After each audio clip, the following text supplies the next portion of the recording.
Hey,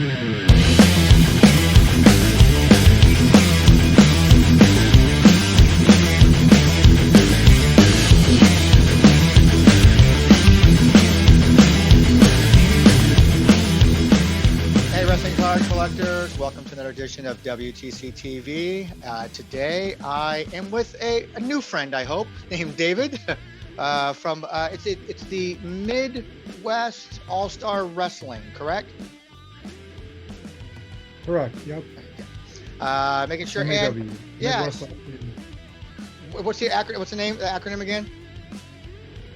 MAW. MAW. That's right. So I actually stumbled across your Twitter page when you had recently promoted a trading card set, which is a hot thing these days of indie companies out there putting out their trading cards to promote themselves. I think is an amazing thing to do. Such a cheap and effective way to promote your products like that. But before we talk about your actual trading cards that came out, let's talk a little bit about your promotion. Where are you at? When did it get started? You know, how often do you have events? Let's have a little history about your promotion. Yeah. So MAW is based in Woodbury, Minnesota, which is a suburb of the Twin Cities, St. Paul, Minneapolis. We actually got started in 2017. However, I didn't come into the picture until about 2018. And we do a show every month. About two to three times a year. We're in a casino here in Wisconsin or in Minnesota. And then our big show every year is called the Grand Slam.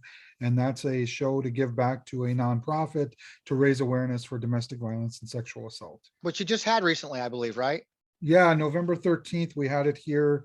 It was 2 years in the making because of COVID. It was canceled about 3 times, and finally we just moved forward with it. On the 13th, it was the same night as AEW was running in Minneapolis. So we were about 15 minutes apart, but it was a good show. We had 2,300 tickets sold, and we had over 1,700 people come through the doors. That's amazing. I even see you had my boy on there, Kurt Angle on there. I saw you had him on there.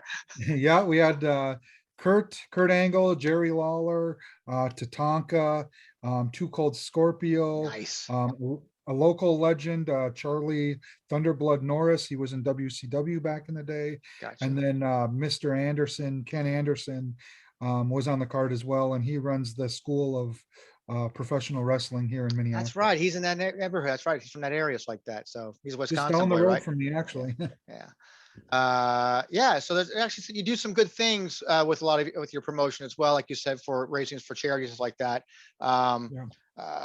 So it's a relatively new promotion. And how long did it take you to really become like, well, because you got into it, like I said, in 2018. So what made you become, and you became the promoter. So how did you become the promoter after it's already being run from someone else? You just buy them out? No, so like I was saying, we do that annual Grand Slam. Well, I run the Women of Nations Eagles Nest Shelter, which is a Native American domestic violence shelter. 2018, my business partner now, Eli, called me in 2018, said, "Hey, we heard about your organization. We'd like to do a fundraiser to give back for what you're doing." And my first, initial reaction was, there's no way in hell I'm doing pro wrestling with domestic violence. Sure. And he was just, he was like, "No, it's not like that." And I just said, "I'm not interested right now." And he was really persistent for about 6.5 months. He'd call me at least once a week. He just happened to call me on a day where we had a board meeting. And I said, "Okay, come on down, present your information to the board because they ultimately have the decision." So he came down. The board said, "We've never done anything like this, so let's go ahead and do it." So we agreed to do it. 2018, we did our first one. We raised $10,000 for the shelter. Wow. Yeah, not knowing anything about pro wrestling, exactly how it was going to work or anything like that. Came in and did $10,000 in 2018. Wow. Well, after that, about 3.5 months, after the show, him and I had become friends and started talking. And I have a sales background. I worked for GNC for 10 years before I went to the nonprofit world. So I had a sales background, and knowing that pro wrestling started in Minnesota, it came relatively easy for me to be able to sell, pro wrestling to venues here. So he asked me if I'd be interested in buying in and becoming a partner. And I said, well, I don't know anything about pro wrestling, but you only live once, so I'll give it a shot. So I happened to do it. Well, then I had a buddy that was I have a good friend that works at the news station here, and they did a little story on it. Well, after that story aired, I get a call from Joel Laurinaitis, the late Road Warrior Yeah, yeah, yeah. Animal. Calls me up and he says, I heard what you're doing. I would like to be a part of this second one. I was like, okay. So we did a second one in 2018. We had Road Warrior Animal, Paul Ellering, Ron Simmons, D'Lo Brown, the Beverly Brothers, the High Nice. Flyers, Greg Gagne, Jim Brunzell, Baron von Raschke, everybody. Nice. We raised $25,000 for Wow, that more than show. doubled your last one. Yeah, yeah. And that just kind of with Road Warrior Animal, he just kind of came on board MAW after that and just kind of helped propel us to the next level. And that's basically how it started. And we just did this third Grand Slam with Ken and everybody else, and raised over $30,000. Yours just keep getting bigger and bigger. Sounds like it's awesome. Yeah, bigger and bigger every year. So So you say you don't know nothing about, you didn't know anything about wrestling. So did you not grow up as a wrestling fan? I grew up watching, the 80s, 90s, like Hogan, Andre the I mean, Giant. you're AWA area basically. Yeah, yeah.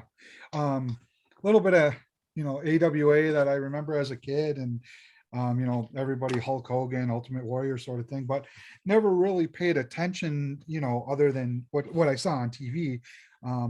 I didn't know, Minnesota was a hot spot for local yeah. indie wrestling, and A lot of until he great, called me, big names that come out of that area. yeah, until he called me that day, and I said, who are you? What are you doing? So yeah, it just took off. So then, now we're going to flash forward and briefly talk here about your trading cards that you put out. So what inspired you to do a trading card set at this time? I mean, Well, did you check out social media and see a bunch of posts being put out about stuff? I mean, what brought this on? well, I was at the second Grand Slam, and we're standing around, and I was talking with Paul Ellering, and this guy came up with his trading card, and he asked Paul to sign it, and Paul signed it, and I kind of looked at it there, and I just had a thought. I said, maybe I'll do some trading cards for this. I don't know how good that would go over, and I just thought about it, and then COVID hit, and then I forgot about it. Well, then I got asked again. When we announced the third Grand Slam, they said, are you gonna have trading cards? And the light just came on, and I saw a guy on social media had posted that he made them, and I reached out to him, and he told me what he needed, and we went from there. And they came in about 2 weeks ago, and I'm almost all out, just posting on Twitter, and having yourself and other companies reach out. I'm almost out of cards right Yeah. now. So has this been like a little bit of an overwhelming demand, a little bit overwhelmed at the response you're getting? Yeah, a little bit. I didn't think it would go as fast as they did, because we regular merch, we got t-shirts, and I made some personalized air fresheners and bracelets, and Sure. those go really well at shows and stuff, but never had anyone reach out as much as I am with online support. So are you finding that it's online people who weren't aware of your organization that are reaching out to you and finding out about these trading cards? Yes. Yeah, a lot of out-of-state sales right now. Are you making these available at your actual events or no? Yeah. I brought in 50 sets this past Saturday night at a show, and I walked out with 6 cards left. Not even full set, just 6 cards. Nope. Yep, just 6 cards. Because it's a 7 card set, I think, right? Yep, 7 cards. It's in a very odd number for a set, but yeah, 7 card set. And I mean, they are what they are. I mean, but Yep, it's so cool that you get an out of state people who are very well, social media is a wonderful thing. You put yeah, it out there, and you know the indie card scene from come from our hobby of trading wrestling trading cards. The indie market is really it's peaking out. I mean, it's doing really well. It's just you know, back in 2016. I mean, there's always been some sort of indie card sets out there in some way, shape, or form. But then things really started taking off in around 2016-ish, 2017, after some PWG, you know, Bola cards came out to celebrate that event in Los Angeles every year. And then all of a sudden you had, you know, GCW, and you've got Joey Janela's, and you got all these different card sets coming out. And now all these guys who are making names for themselves, like in AEW and things like that, even in WWE, you know, they have cards, first time appearances on these yeah, indie card sets that no one really knew about. And now they're becoming a very hot commodity. So it's a smart way to really advertise yourself. And it's also, you never know, like people are going to gobble them up. I think guys are gobbling up indie card stuff now because, like, I don't know, maybe you know, this MAW, you know, is going to have the next hot guy or girl that I need to have. And that's where they first came from. yeah, It's yep, awesome. yep, yeah, yeah. You as a kid or anytime in your life, were you a card collector at all? No, I mean, I never really collected cards. I mean, I would, get a pack from the drugstore every once in a while, but never really collected cards. I was really big into collecting pictures or anything wrestling related, from the WWF area, but never cards itself. I So you just probably like, you did magazines and stuff like that, yes, and yeah. yeah. Yep. My grandmother, actually, my grandparents owned a drugstore, and in the 80s and 90s, when they would get the magazines, whatever wouldn't sell, they would just either give to me or they would toss. Yeah. So I wish I had all those because I had a lot of old, Pro Wrestling Illustrated magazines and AWA stuff. And Oh, some of that stuff is probably, you know, in condition wise, even it's sell for good, some decent money, I think. yeah, yeah, I was actually just at a recent antique store that opened up here in Minnesota, and I got a box of WWF Superstar cookies from 1990. Never been opened. They was sitting on the shelf there, and I grabbed it. Cookies, huh? I dare you to open and eat one. I don't know. That's 32 years old. There's got to be something in there. I was in my storage unit one time doing an Instagram live, and I found I found like a 1999, like they're like little sticks of gum, but the wrapper, you open the wrapper and the inside was wrapped inside like a little card, almost like it rolled around the gum. It's not really a Yep. card, I guess, but not a sticker, but something like that. And so someone dared me to chew the gum. And so for entertainment purposes and my own stupidity, I went ahead and chewed it. It's like that. It was horrible. It was horrible. So I Yeah. can only imagine what the cookies might taste like. But let's. It's a small card set you have here. It's a series one, doing really well. You got 7 people. What made you? I mean, I'm sure your roster of people is a little bit bigger than this, is it Yep. not? Yeah, it's bigger. What I did, so it didn't seem like I was picking someone over someone else. I took the roster, gave everybody a number, and I put it on the what do you call that thing? The randomizer. Sure, yeah.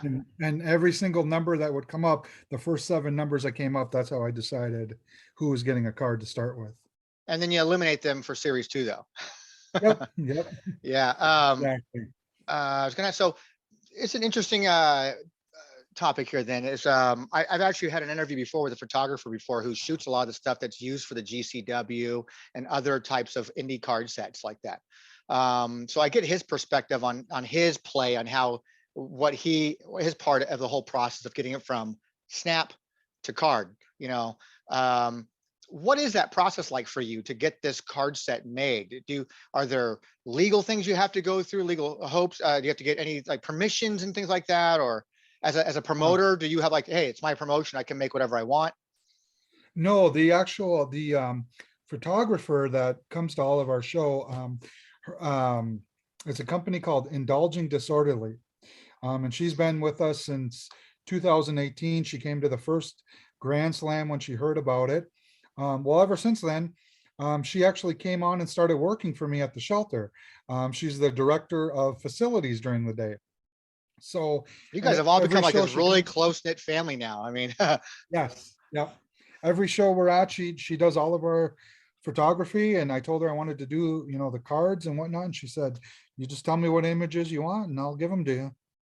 So nice. yeah, I didn't have to go through the hoops of, having Well, that permission. that that's the photographer aspect because there's multi layers of producing a card. We have a lot of people out Yeah, there now because we live in a world where technology allows people to kind of make anything they really want, when, especially in cardboard format. So we've seen people go online, just grab a Google image like that, put it on a card, print it, and sell it. Which, as yeah, we all know, that's not the legal way to do things, of course. But I'm interested in always finding out from an indie promotion aspect. You have different steps you have to go through. You have a photographer to get permission. You have to get permission, obviously, from each talent too. So, how was yeah. the talent response in doing a trading card set? Oh, every person I asked if they were interested, they all just, did backflips over it and said, yeah, that'd be really cool. I'd love to do it. And it was like 30 seconds. I sent them the information that the card maker needed, and they got it right back to me. Was there any like approval, like no, don't use that image, use this image, or something like that? There was a couple of them that sent me some images that they wanted to use on the cards. But those images came from different promotions. And I just said, I for this first card, let's see how it goes. I'd like to stay with in-house imaging, and then reach out to whoever took that image that they want to use on the next card and get that permission to use it. Because I'm looking at your card set right now, it's like that, and they're all basically pose shots, which are very cool. Some are just on a plain wall. Some you can look like there's a little bit photoshopping going on in the background too. Yeah, Um, so these were all shot by your photographer, probably yep, in house at one of your events. yep, And yep. who came up with the design? A guy up by the name of Stephen David. He's based out of Woodbridge, West Virginia. Like I said, I saw him on Facebook about 2 years. Oh, I know where I found him. He was doing cards for an event in North Carolina called The Gathering. Yes, And I reached out to the promoter who does The Gathering. I said, who made those that's cards? And then is that Marty? yeah, Marty, yeah, T-Mart or yeah. T Mark, Marty. yeah, Marty.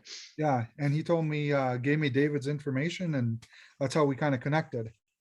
Nice. And so he designed these cards for you. I haven't seen the backs. I've only seen the fronts because your post only shows the fronts like that. So the back has bio information and things like that, or Yeah, the back has an action shot, their bio information, their name, finishing maneuver, when they debuted, any sort of affiliation, titles, tag teams, nicknames, great. um, their logo or whatever image they use for their gimmick, and yeah, on the back of the card. So it's again, sounds like this has been a really big success for you on this one. And Yeah, I'm assuming we can expect a series two. yeah, yeah. I've reached out to him about starting series 2. Are you going to do the numbering sequence? Is it going to be always 1, 2, 3, 4, 5, 6, 7, 1, 2, 3, 4? Or are you going to do like 8, 9, 10, 11, 12, 13, 14? That's a good question. I don't know. Make it When an I reached ongoing out to them, series, or make each set be its own set? yeah, yeah, yeah. When I reached out to him, he said the first set of cards was 7 cards. So I'm interested to see if it's ongoing 7 or we go up from there, or how that works. Either way, I mean, if you keep it as an Yeah, ongoing series, you're making the first series become more collectible because I have to finish. I mean, if you make it an ongoing where it becomes 8, 9, 10, 11, and 12 and out forward, it's like, I got to go find 1 through 7 now. You know, yep. you're kind of creating a collectability in itself, even another step. It's just you gotta. Yeah, But it sounds like it's doing well for you already. It's like that. But I'm always interested in hearing about the process and what it takes to make this. So it seemed like it was a pretty seamless and smooth process from photographer, talent, selecting images, and then what was your turnaround time from from start to finish, getting all that approved and then getting printed? it took about a week for all the wrestlers to get all their information back to me. All 7 of them got the information, sent it over to Steven, and I would say it was about 3.5 weeks, Not closer to bad. 4 weeks with the mailing system. But he sent me a couple of designs, the first one, the second one, and picked which one I liked, and approved it, and then, went from there. So about a 3-week process.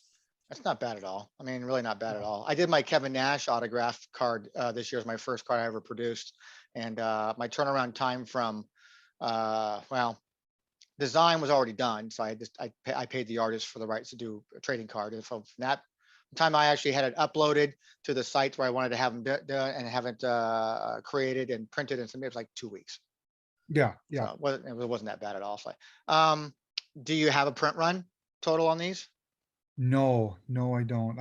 I've been asked that a couple of times. I gotta ask David or Steven about that. I know for us, for WTC, we're all about information. So someday I'm going to be hounding you for that. Like, what's the total print run on this? Like, how many sets did you make? And I'm assuming you made extras beyond just the sets Yeah. for the talent to have and make money and sell for gimmicks. Yep, yep, exactly. All total, I believe we did 50 cards, 50 of each. We did 250 total, 50 in a set. So you did 50 sets? Uh, seven sets, 50 cards each set. Yep. Okay. So that's just for sets. Yeah. So we're kind of narrowing it down. So probably have about 50 sets produced that people can buy. And then Yep. you probably printed extras for the Yep. talent. Yeah. I did another, I want to say, I think it was about 30 or 40 extras for the talent. Yeah. Well, someday hopefully we can pin that down and get that information up on the site. So because collectors, they like to know this kind of stuff. They like to know, do I have something super rare? Like what's the print run? Like in the grand scheme of things, when you think about wrestling trading cards, and we've talked about this on this podcast and on other podcasts before, this is not baseball and it's not football, it's not basketball, where they're printing tens of thousands of sometimes even probably a million or something like that of a print run for a particular sport, where wrestling doesn't get treated like that. Even when Topps doing WWE, it's only in the thousands, not in the hundreds of thousands or a million. It's like that. So the print runs are much lower. Then when you go into the indie side, like, hey, this PWG set, there's only 150 sets produced. This set now of this new GCW set that came out, only 300 sets produced. I mean, that's not a lot. No. So No. now you've got 50 sets that are actual sets that someone can buy. And do those come in like a pouch of some kind, or just sleeved, or how do they come? No, it came in um, um, basic 5x7 box. A little Didn't collector come in box. sleeve. Yeah, collector box. Yep. Okay, Yeah. so that's great. So they get. Oh, you know what I did? No, I haven't seen that. I was thinking of something else. But so yeah, people like they collect that. So there's that they want that information. Like they want to know, how few of these are there? Do I have something really rare? All of a sudden, if they got like this was an evil Sierra, Yeah. all of a sudden she becomes this next big, thing, maybe on AEW or WWE someday. Like, Yeah. God, how many of her cards exist? Like from this MAW, how many exist? And they can kind of go to WTC now and figure that out and go like, oh, because we've kind of made ourselves in a position now where we have like an obligation to get the information correct, because we have grading companies like PSA and Beckett and SGC, and all these companies are using us to authenticate, validate that these cards are real and that they exist, and that kind of thing. So when they get something that comes to their door, they go, is this a homemade card set or a real card from an actual promotion that endorsed this? And we'll make a notation on Yeah. our site. This is an unofficial, unlicensed merchandise. And so that would be in PSA's lap. Do we want to go ahead and authenticate this or not? But if it's, hey, it's just from, MAWs like that, this is a legit card set of, evil Sierras like that, we're going to go grade this. That's Oh, a big okay. thing. So Yeah, that's good to know. I mean, that collectors look for all that information, because I'll definitely reach out and get that information yeah, I for mean, you. for me, the more information, and I know for collectors, I mean, if your product had a UPC code on the back of it, I want to know about it. If it had, there were variants made, I want to know about it. If there were errors, I want to know about it. Print runs, want to know about it. As much as you could possibly give that collectors can know, it benefits Uh-huh. the hobby, because now they know everything there is to know about that, and whether or not this is like something that is hard to find, or just, oh, they keep printing that stuff, I don't have to worry about it. Yeah. Yeah, that's good to know. I'll definitely get that I know information. that we talked earlier today. I mean, we were talking. I get really passionate about like designs and ideas like that about what people can do for their trading cards like that. And I know we talked a Yeah, bit. So I'm interested in seeing what you come up with in the future. It's like that. I know that the Chucksters of the world, who's like my Chuckster, works with us now. He's a longtime collector. I know he reached out to you. I think I bought a couple sets from you now. Um, yeah, he's also our senior contributor to the site. I mean, without him, our site wouldn't be anywhere where it is right now. It's like between him and Paul and Unn from the Wrestling Price Guide.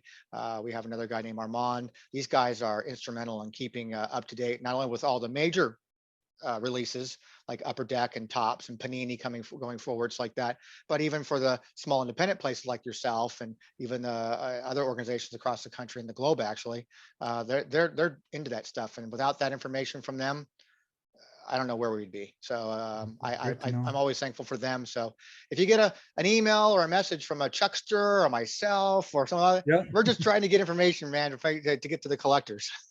yeah, no, I'll definitely reach out and get you as much information as I can. Like I said, this is just happened to be a thought one day, and I figured, oh, that'd be nice for the kids that come to the event to have something for the guys to sign, and Little do you I know, it's had the no grown men idea it out was. there collecting it now. Yeah, I had no idea it was bigger than what it was actually anticipated to be. Well, I hope by the time this episode drops that you'll come back to me between now and then, and text me and like that and say, I'm sold out. It all sold out. That'd be Yep. great. And then where can people follow you? Where can they follow your promotion? I mean, where can they all go to follow all your stuff? They can go to Facebook, which is Midwest All Star Wrestling. We are also on Twitter at MA_All Star, and then also Instagram at MAW or Midwest All Star Wrestling. And all that can be found on your website too, right? Yep, yep. You can go to MidwestAllStarWrestling.com. Yeah, everything that's like your home, man, your hub, where everything can be at. So Yep, all your upcoming yep, events, they obviously be promoted through social media. If well, sounds like series 2 will be coming out. When that comes out, you'll be making that announcement to everybody. And uh, any potential teasers, like when that might come? I know you just came out with series 1, but I'm early, already itching, I'm already itching for information on series 2. early 2022. Safe answer. Yeah, Safe yep, answer. Well, that's great, man. yep, I really appreciate it. I appreciate your time, the information. It's so cool to see promotions like yourself, not only obviously putting out trading cards, which, what we're all about, what we love, like that, but also doing cool and amazing things for local organizations and charities like that by using, something. You have a great, footprint that you've made that people can kind of go now and see, and you can use that now to go out and actually do some good things.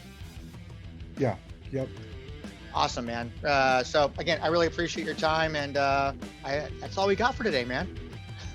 I appreciate you taking the time and having me on, and I appreciate the support and reaching out. And all I can do is say thank you for the support. All right, man. And with that, we will say we're out.